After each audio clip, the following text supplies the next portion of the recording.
Salut chers amis, nous arrivons comme ça dans la dernière partie de notre série sur les installations de paquets sous Linux. Ok? Donc dans cette vidéo, nous verrons un peu le concept de dépendance. Nous verrons comment installer un paquet binaire, comment installer un paquet source. Et les exemples pris seront la plupart ceux de Debian et dérivés.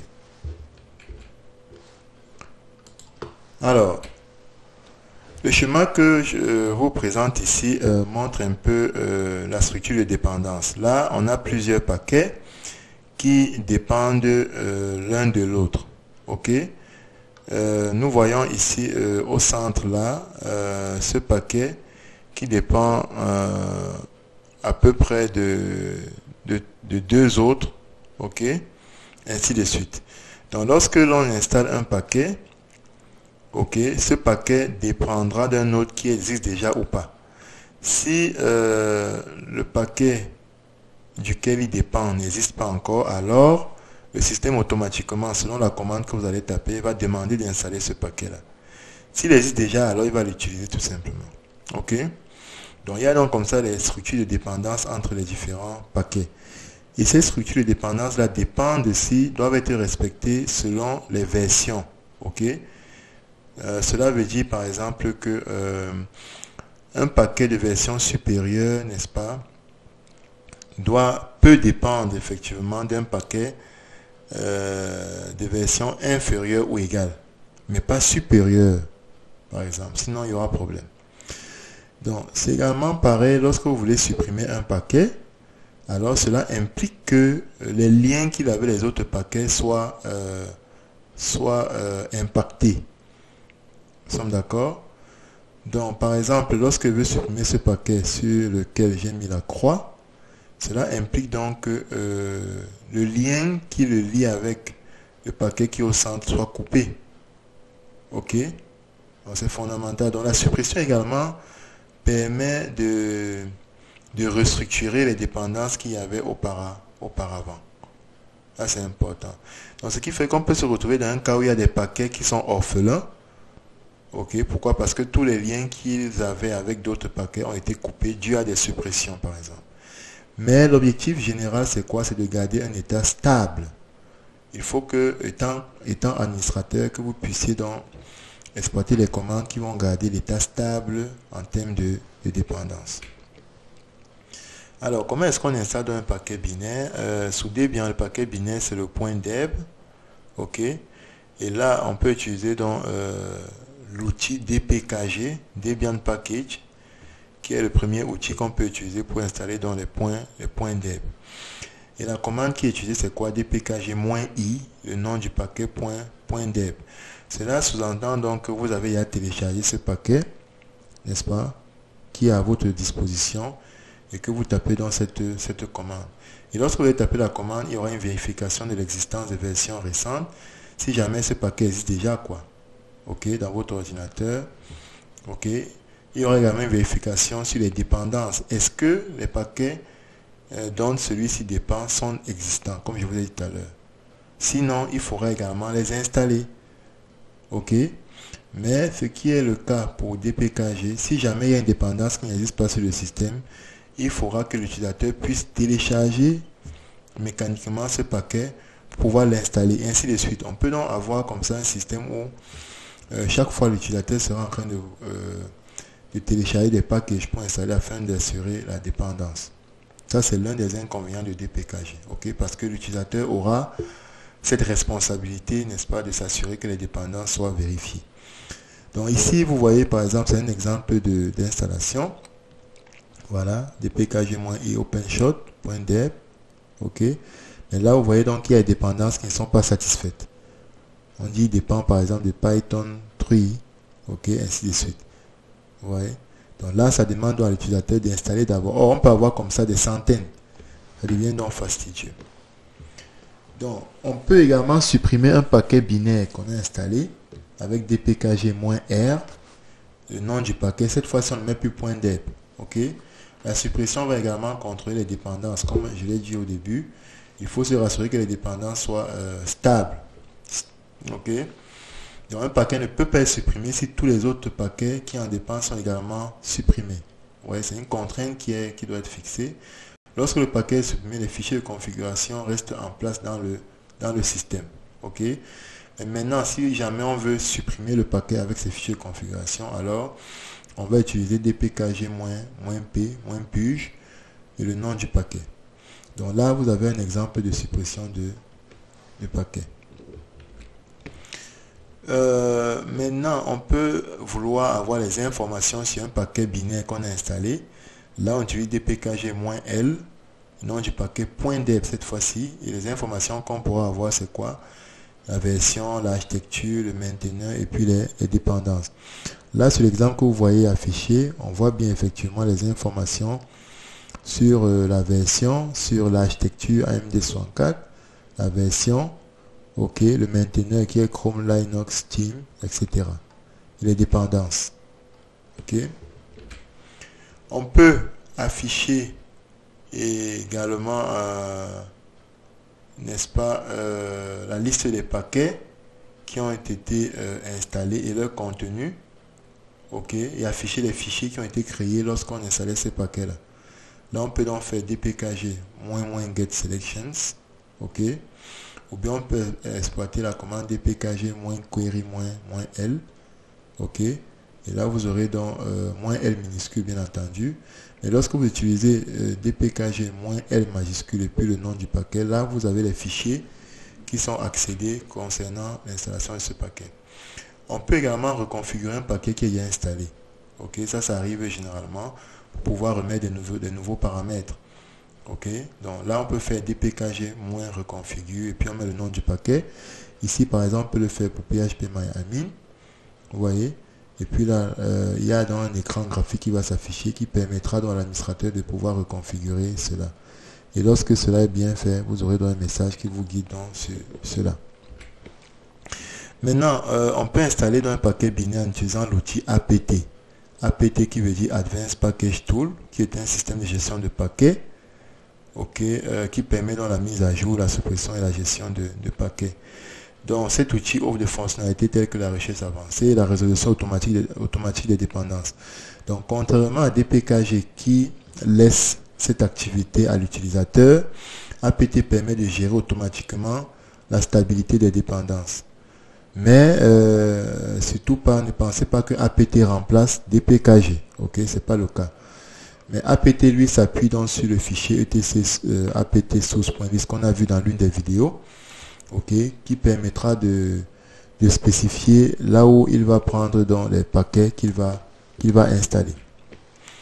Alors pour pouvoir installer, donc, on utilise la commande apt-get install ou bien apt-install tout simplement. Mais cela se fait toujours après le update. Il faut toujours avoir à l'esprit qu'il faut mettre toujours à jour, n'est-ce pas, le fichier source.list pour pouvoir faire l'installation. Ok. Et la suppression des paquets se fait avec apt-remove ou bien apt-remove. Et puis on spécifie le nom du paquet. Donc voilà quelques exemples qui vous présentent cela. Là on installe xonal et puis là on remove, on supprime donc cela. Ici, on voit dans le cas de cette suppression aussi que voilà, il y a donc plusieurs paquets qui sont également supprimés en rapport avec la suppression du paquet qu'on voulait réaliser cela. Donc c'est à l'utilisateur de valider ou bien d'invalider. On a vu d'entrée de jeu que la suppression peut laisser des paquets orphelins, quoi, ok. Et on peut également avoir les fichiers de configuration qui n'ont pas été supprimés. Alors dans ce cas il faut donc purger, ok. Pour pouvoir purger, donc on peut donc utiliser apt-get purge, ok, qui va donc supprimer toutes ces informations additionnelles là. Au lieu d'utiliser apt-get purge, on peut également faire apt-get remove -purge et puis on met le nom du paquet tout simplement.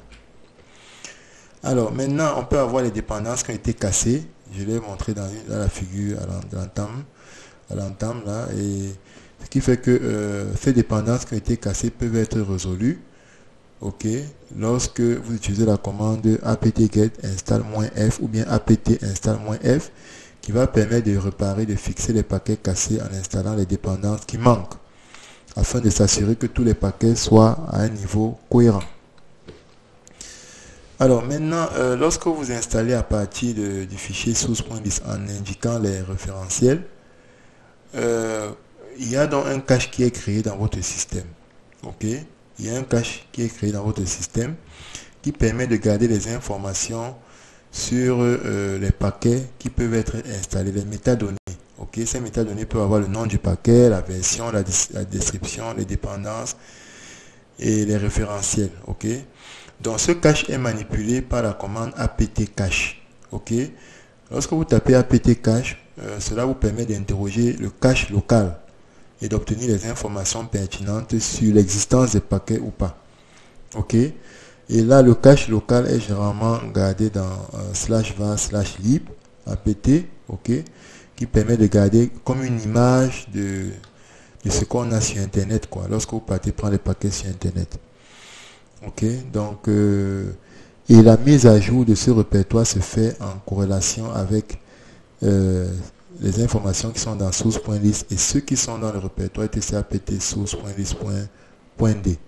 Là vous avez un exemple qui s'affiche.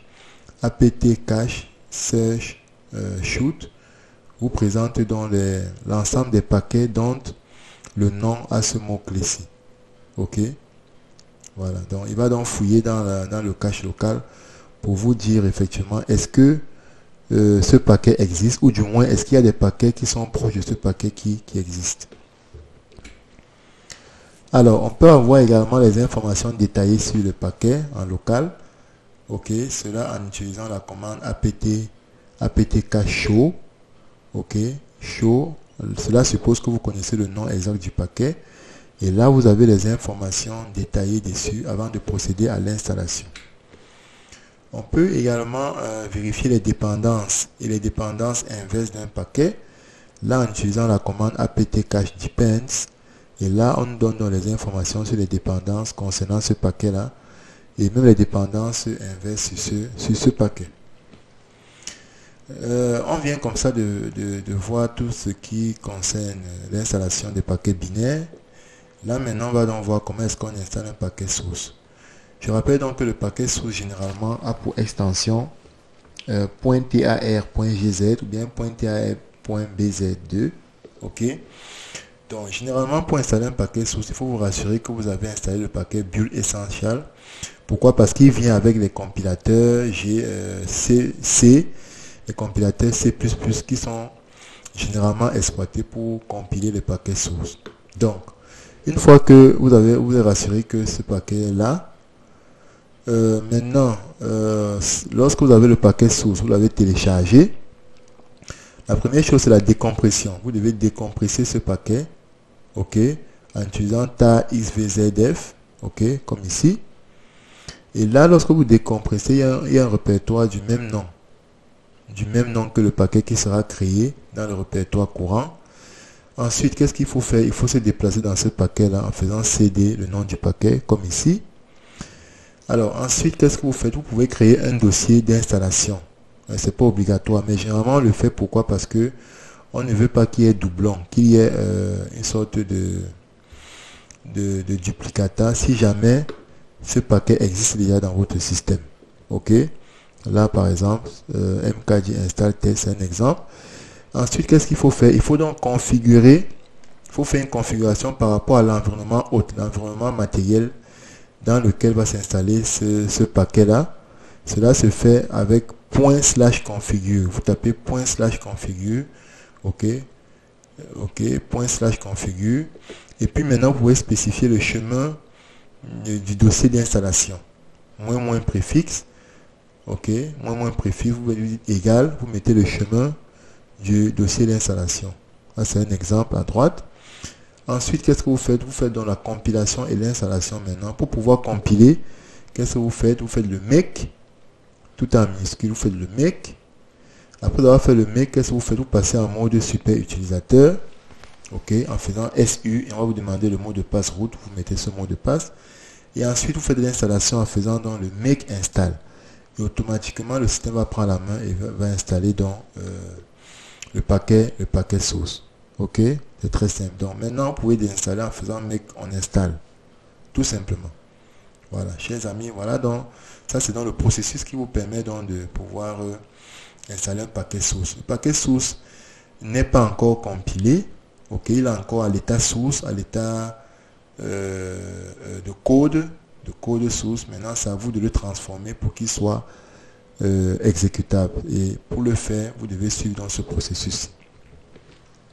Alors, chers amis, on est arrivé au thème de cela et voilà quelques exercices que vous pourrez traiter et déposer à travers le lien qui s'affiche sur la description.